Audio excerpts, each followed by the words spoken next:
From a simple parking dispute in a crowded Walmart lot to an earth-shattering family revelation, this story will take you on a ride through betrayal, buried secrets, and a brutal reckoning of karma.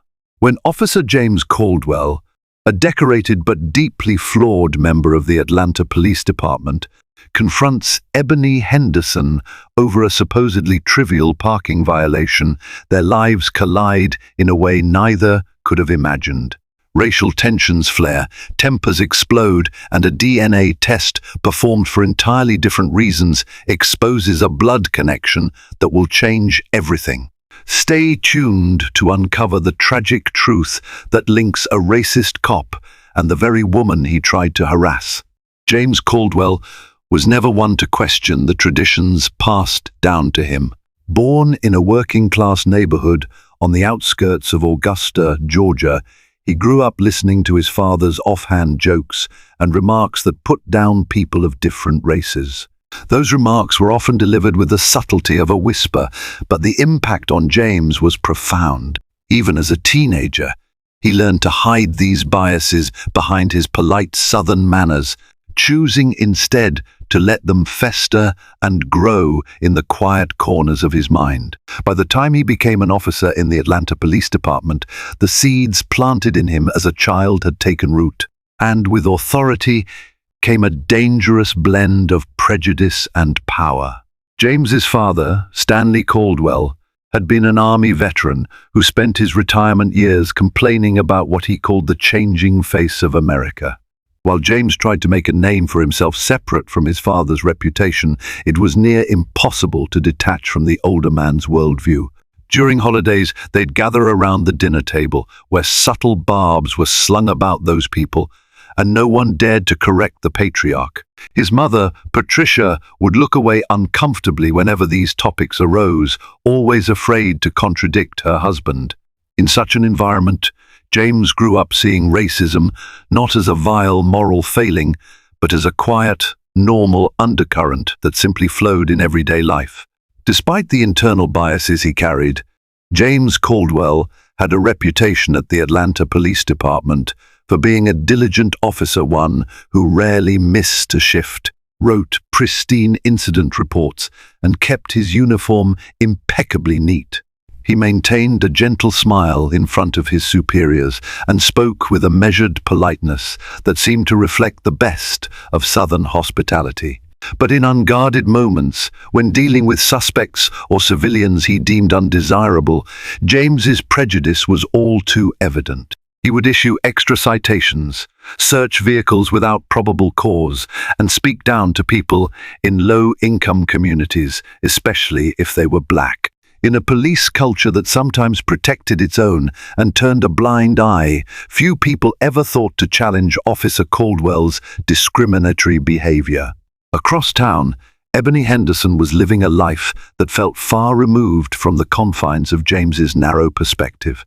A 32-year-old small business owner, Ebony had built her career from the ground up. She ran a catering service called Southern Spice and Soul, specializing in authentic Southern dishes blended with modern flair. From corporate luncheons at the CNN Center to weddings in upscale Atlanta neighborhoods, Ebony's reputation was on the rise. She had that unique gift of transforming traditional recipes like collard greens and cornbread into gourmet delicacies that left her clients raving. Ebony's father, Robert Henderson, was a professor at Georgia State University, and her mother, Denise, was an elementary school principal. Growing up in a well-educated and loving family, Ebony had learned the value of hard work, resilience, and compassion. She had also learned that racism, while often cloaked behind smiles and polite gestures, was still a living, breathing force. Her parents taught her to stand up for herself while never losing her dignity. Their lessons molded Ebony into a confident, driven woman who refused to let the judgment of others define her. One hot afternoon in late June, Ebony drove to a nearby Walmart to pick up groceries and supplies for a massive catering event that weekend. The shopping center was packed. teeming with families and individuals stocking up for summer barbecues. Ebony circled the parking lot twice, hoping to find a convenient space to unload her supplies. Finally, she spotted one near the entrance. She carefully maneuvered her van into the spot, parked, and stepped out into the thick Georgia heat. At precisely the same moment, a patrol car from the Atlanta Police Department rolled into the parking lot. Officer James Caldwell was behind the wheel, having been dispatched to respond to a petty theft report. He happened to glance over at Ebony's vehicle, noticing she had parked in a space that was, according to the sign, designated for 15-minute pickup. Though Ebony had indeed planned to run in and out quickly, James Caldwell saw only an easy opportunity to assert his authority, especially upon noticing the driver was a black woman. There was no immediate complaint from store management. Still, he was drawn to the scene as though it were a magnet for his underlying resentments. Ebony, grabbing her shopping list and phone, turned around to see the officer approaching. He walked with an exaggerated, almost swaggering pace. The moment his gaze locked on her, Ebony sensed the confrontation brewing. This wasn't the first time she had encountered a police officer with a chip on his shoulder, but she refused to let her nerves show. "Ma'am, do you realize this spot is reserved for quick pickup only?" He began, the corners of his mouth twitching into something that might have been a smirk. "You can't just park here if you're going to do a full load of shopping." Ebony kept her voice level. "I'm picking up an order I placed online. It's supposed to be quick, officer. I have a big event coming up, and the store already prepared the items for me." James responded with a hardened stare, unconvinced. "Your trunk is empty, and that's a big van. You're telling me you're not going to be in there for more than 15 minutes? Ebony drew a calming breath. "Correct. I'm picking up a prepaid bulk order. It might take me a few minutes to confirm everything at the customer service desk, but it's definitely going to be quick." He paused, letting the silence stretch uncomfortably. Other shoppers moved past them, giving curious glances at the tension in the air. He then snapped, "I need your license and registration." Ebony hesitated. She knew her rights, but also understood that refusing or even questioning could escalate the situation. She opened her purse, pulled out her driver's license and registration, and handed them over. James took the documents and retreated to his squad car. As the minutes ticked by, Ebony stood there under the glaring sun, sweat collecting on her brow. She considered the possibility that he was deliberately dragging out the process, perhaps running extra checks on her. Her mind flashed back to the countless stories of racial profiling and abuse of power. She reminded herself to keep calm. Eventually, James re-emerged, an air of smugness about him. "Everything looks clean," he said, sounding almost disappointed. "But I'm writing you a citation for parking in a restricted zone." Ebony's frustration flared. "Officer, I'm not parked illegally. I'm using the designated pickup spot for exactly the reason it's there. This is harassment." His eyes narrowed. "Is that how you talk to law enforcement?" Anger pulsated in Ebony's chest, but she refused to give him the satisfaction of losing her composure. "I'm simply stating the truth," she replied. "This feels like harassment." James thrust the citation at her. "Sign here, or I'll have your vehicle towed." A few bystanders had gathered at a respectful distance, watching the exchange. Some whispered among themselves, clearly sympathizing with Ebony. Still, no one openly confronted the officer, likely fearing the consequences of stepping into a dispute with the police. Ebony signed the ticket, her handwriting shaky from anger and disbelief. Then she locked eyes with James Caldwell. "Someday," she said, voice steady, "you're going to learn you can't treat people this way." He let out a derisive chuckle. "I do my job, ma'am. If you don't like it, that's not my problem." Ebony snatched the ticket from his hand and headed into Walmart, her heart pounding. She couldn't believe what had just transpired. A simple trip for groceries had turned into a humiliating spectacle. She wanted nothing more than to forget the incident, yet a gnawing sense of injustice stuck in her gut. The rest of the day passed in a blur. She collected her order, loaded her van, and returned to her business kitchen to start prepping for her big event. But the memory of that smug, racist glare haunted her. Meanwhile, Officer Caldwell returned to the station, proud of having kept order at the Walmart parking lot. His colleagues greeted him with casual nods, and he made no mention of the encounter, just another minor citation, not worth discussing. Life, he believed, would continue as usual, but fate had other ideas. Ebony's life went on, yet she found herself more and more vexed by the injustice of that day. She resolved to fight the ticket in court.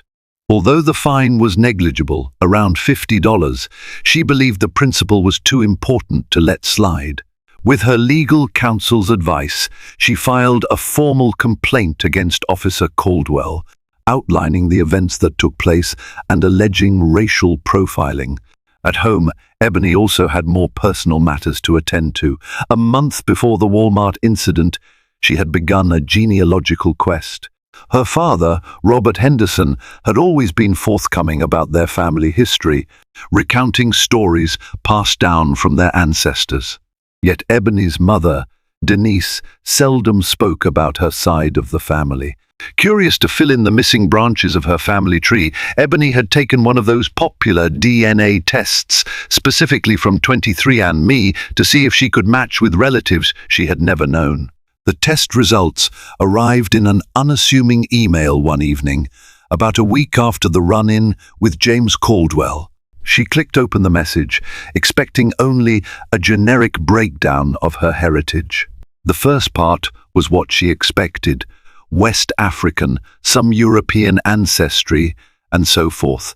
Then she noticed a new alert, a suggested DNA relative with a surprisingly close genetic match.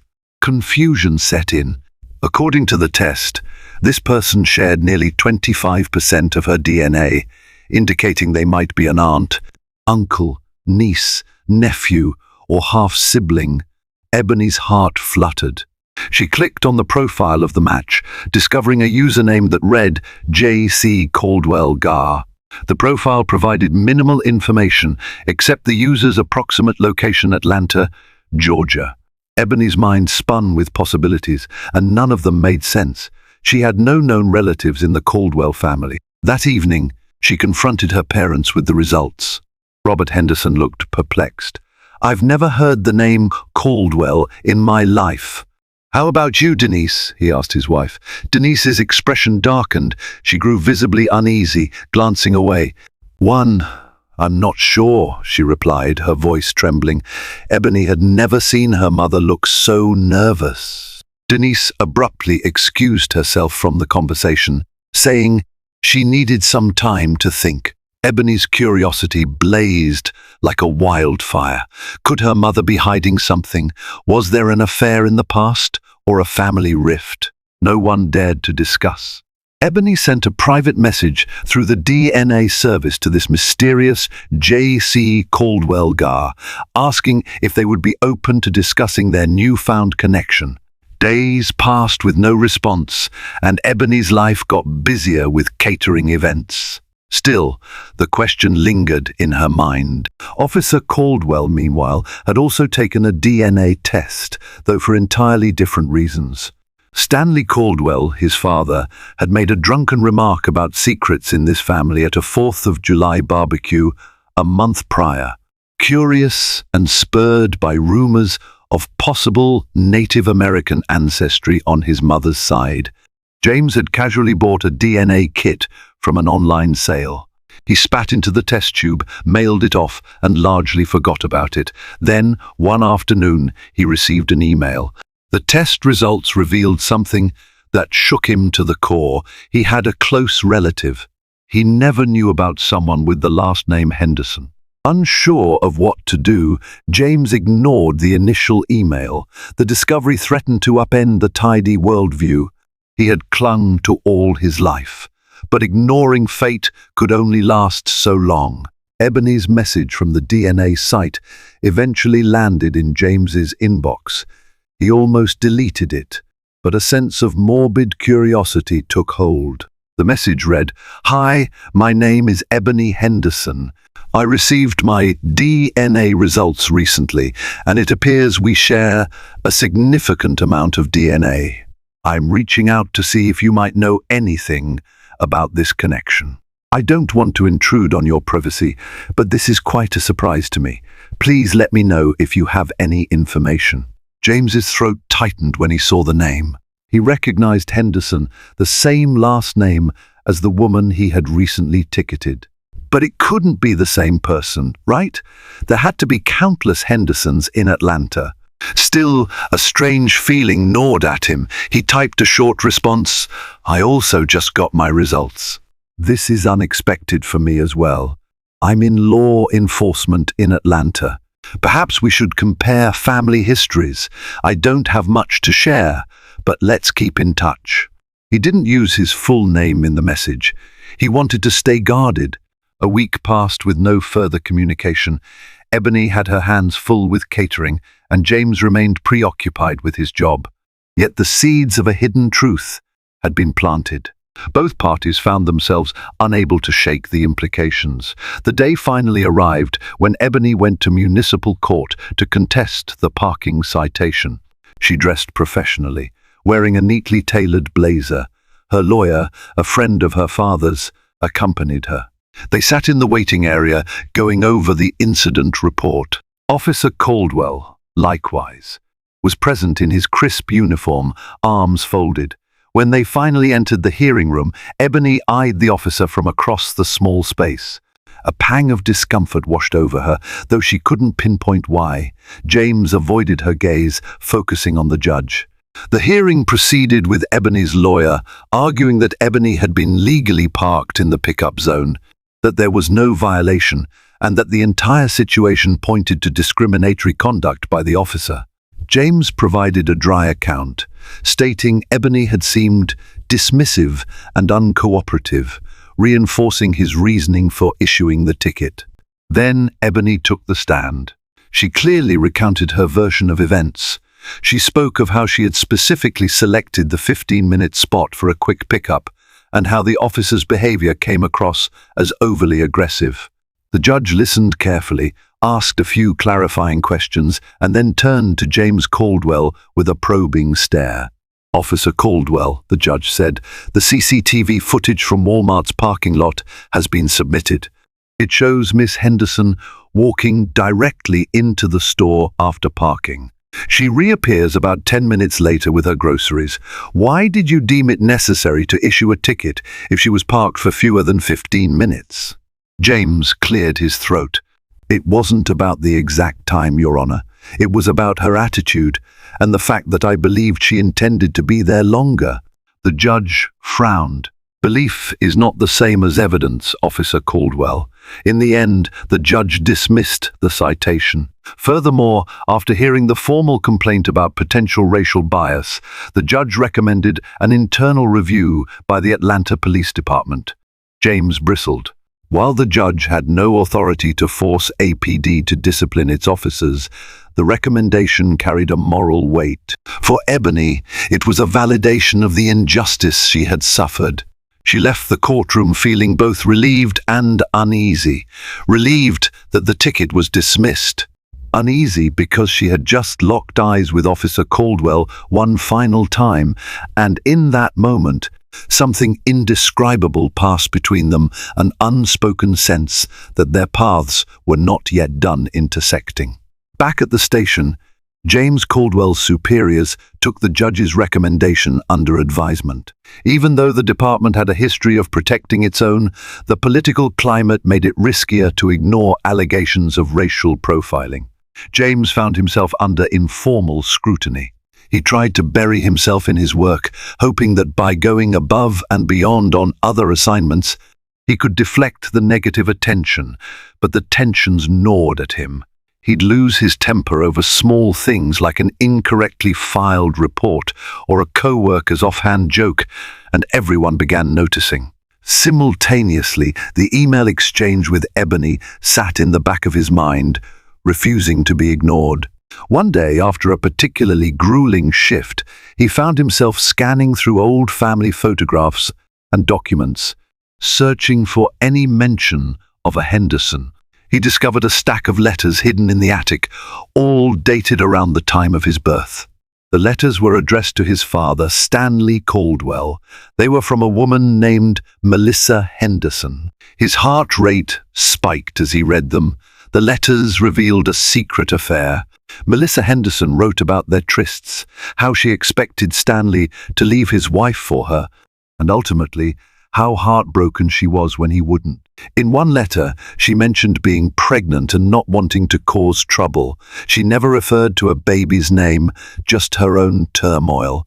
James felt as though the air had been sucked out of the attic. He put the letters away carefully, heart pounding. Could it be that Ebony Henderson was related to him through this Melissa Henderson? The timeline seemed plausible. Melissa was writing to Stanley around the same time James would have been conceived. The next day, James confronted his father in the old man's living room. Stanley, now in his late 60s, was slouched on a recliner, watching a baseball game. When James brandished the letters, Stanley's eyes grew wide, and he attempted to snatch them away, but he was too frail to overpower his son. "What do these mean?" James demanded, voice trembling with anger.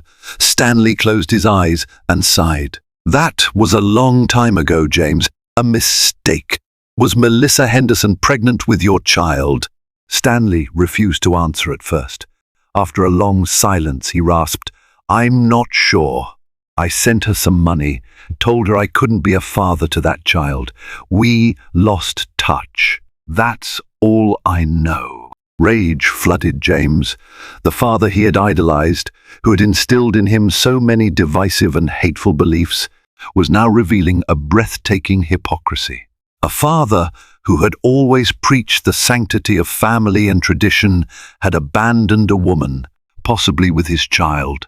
If Ebony was the offspring of this Melissa Henderson, maybe Ebony was James's half-sister. He tried to do the mental math, but it was too much. He left in a storm, ignoring Stanley's calls for him to wait.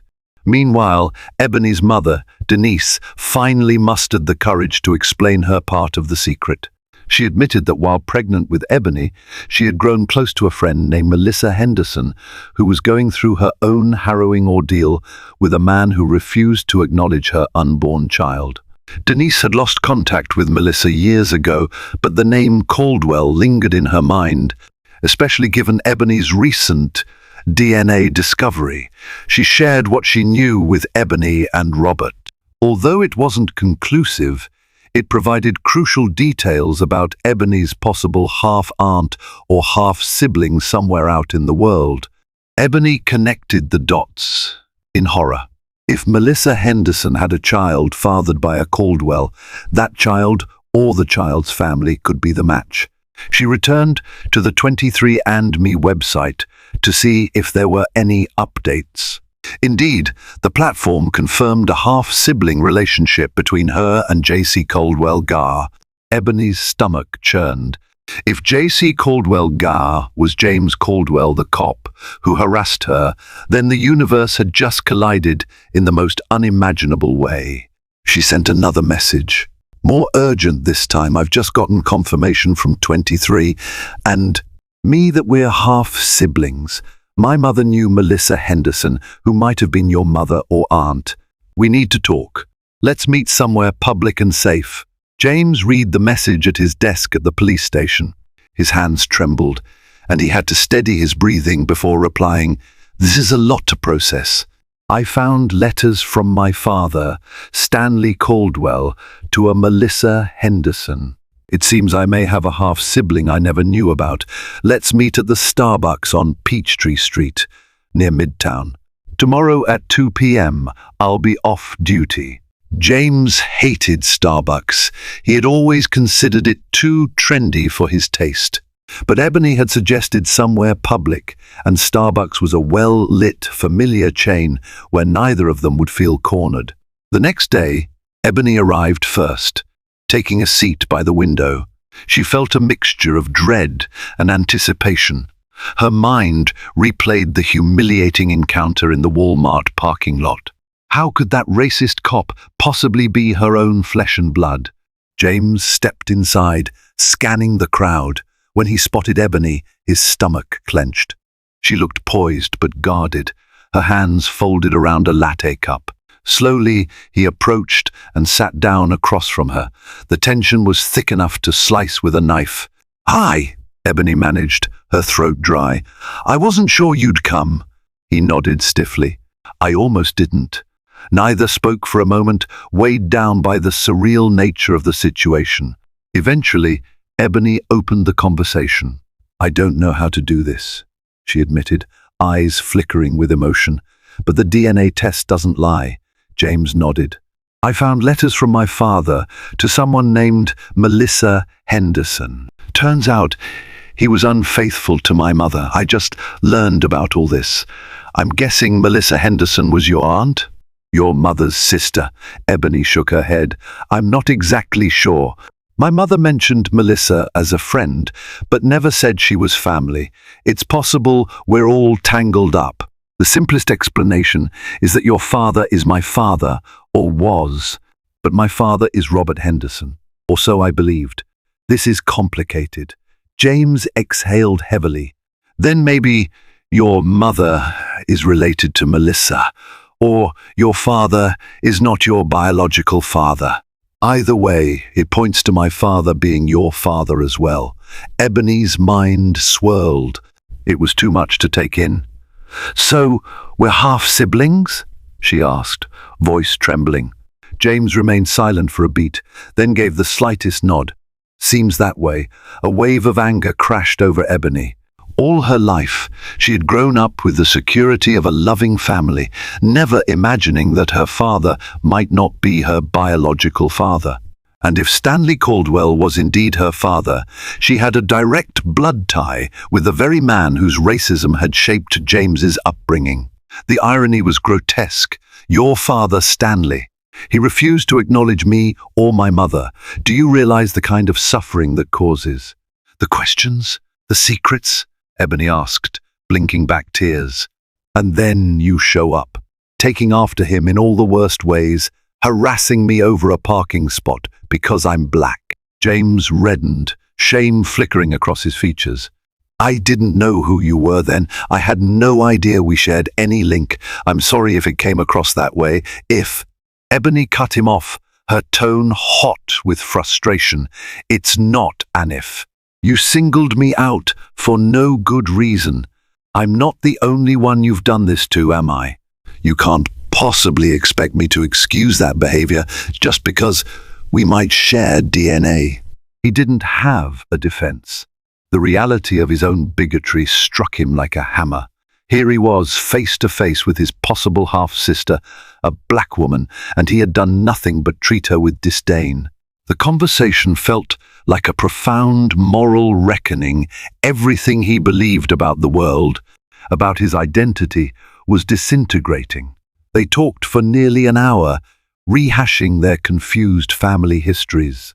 Ebony realized her mother might have had an affair with Stanley Caldwell, and Robert Henderson, her legal father, either never knew or chose to keep it secret out of love for Ebony's mother. James tried to reconcile his father's betrayal.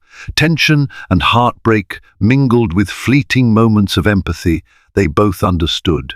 They were victims of a mess they never asked for. By the time they left Starbucks, neither felt closure. They had merely pried open a Pandora's box that would force them to question everything they thought they knew. Ebony walked away feeling both furious and gutted. James stood on the sidewalk, watching her go, and for the first time in his life, he wondered if the things he had been taught about race, about family, about loyalty, were all built on a rotten foundation. Word spread quickly within the Atlanta Police Department that James Caldwell was under investigation for racial profiling. Some of his colleagues distanced themselves, sensing his career might be on thin ice. Others held quiet sympathy, but were afraid to align too closely with him. Weeks later, The internal review concluded that James had a pattern of issuing disproportionate citations to black motorists and pedestrians compared to others. He was placed on administrative leave pending a formal disciplinary hearing. During this forced downtime, James wrestled with his conscience. He recalled Ebony's words at Starbucks, how she'd rightfully accused him of targeting her because of her race. The memory was like a blade twisting in his gut. It occurred to him how, at every step, his father's hatred had influenced him, warping his sense of right and wrong. As the days crawled by, James came to realize he might lose his badge, and maybe that was exactly what he deserved. Meanwhile, Ebony struggled with her own emotional upheaval. She confided in her mother, Denise, who eventually admitted to a brief affair with Stanley Caldwell. Denise had believed it ended before Ebony was conceived, but the DNA test told a different story. Robert Henderson, Ebony's legal father, had known about Denise's past and agreed to raise Ebony as his own, out of love and a desire to protect both mother and child from scandal. Devastated, Ebony felt betrayed, yet she also understood that love had guided Robert's decision. He'd always been a caring and supportive father, a stark contrast to the man who had biologically contributed to her existence and then disappeared. Torn between anger and gratitude for the father who raised her, Ebony tried to refocus on her catering business. She had an upcoming event, her biggest contract, yet at a corporate retreat for Coca-Cola in downtown Atlanta. Catering for a major sponsor like that could put her business on the map, overshadowing any negative publicity or personal struggles. She poured her energy into perfecting the menu, even while her soul wrestled with questions about her identity. One evening, as she was cleaning up after a late-night cooking session, her phone buzzed. It was James Caldwell. Against her instinct, she answered. "What do you want?" she asked flatly. There was a heavy pause. "I just wanted to say, I've been placed on leave. They might fire me. And I probably deserve it," he said, voice subdued. Ebony said nothing. He took a shaky breath. "I want you to know something. I've spent my entire life believing in things I now see might be completely wrong. I don't expect you to forgive me, but I do want you to know I'm sorry." Ebony closed her eyes, letting the moment sink in. She didn't fully trust him, but she could hear genuine remorse in his voice. "I appreciate that," she replied, "but an apology doesn't erase the harm you've done to me, and probably to many others." "I know," James said quietly, "but it's a start." He ended the call, leaving Ebony with a mix of conflicting emotions. On the one hand, it felt satisfying to see karma catch up to him. On the other hand, she wondered if, beneath all the prejudice, there was a man truly seeking redemption.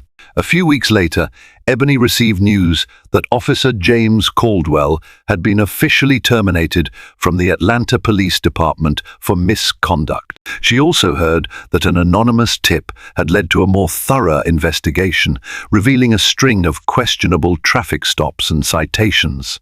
Despite the swirling drama, Ebony remained focused on her catering business. Her event with Coca-Cola was a resounding success, earning her a flurry of new clients and positive reviews. It felt like the universe was balancing the scales. She had faced cruelty, and now she was receiving well-deserved recognition. But one final twist awaited. James had one last request. Through a mutual acquaintance, a retired officer who happened to know Ebony's father, he asked if Ebony would meet him at a quiet park, off-duty, just to talk. Initially, Ebony refused. Yet curiosity gnawed at her. After some reflection, she agreed, deciding to bring her fiancé Marcus along for support. They met at Piedmont Park, near the lake, where joggers and families strolled casually.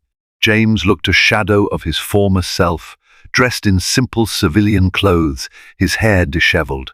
Marcus stayed a few steps away, letting Ebony lead the conversation, but ready to intervene if needed. "I'm leaving Atlanta," James began. "I can't be here anymore. Everything I've built has collapsed, and honestly, It was probably built on a lie to begin with. I'm going to stay with a cousin in Tennessee for a while, figure out what to do next. Ebony nodded, eyes steady.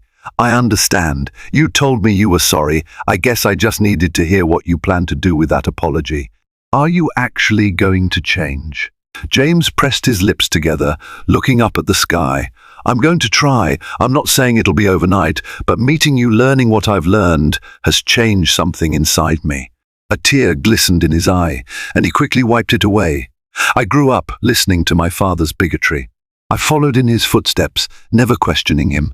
Then I found out he abandoned you, his own daughter, and I realized how shallow and cruel he really was. Ebony felt a surge of conflicting emotions. You have a lot of work to do, James, she said, her voice both soft and firm. Undoing racism isn't a quick fix. But if you're sincere, I hope you find a better path. They parted ways, perhaps not friends, but with a thin thread of mutual understanding. James walked away, carrying a duffel bag slung over his shoulder, leaving behind the city where he once held power and authority. Ebony, meanwhile, stood under the shade of a tall oak tree, her fiancé gently placing a hand on her back. She had faced injustice, uncovered a life-shaking secret, and emerged stronger. The promise of a brighter future glimmered on the horizon. In a world where fate can bend even the most rigid prejudices, we've witnessed how a routine parking dispute spiraled into a confrontation that unveiled a shocking family secret.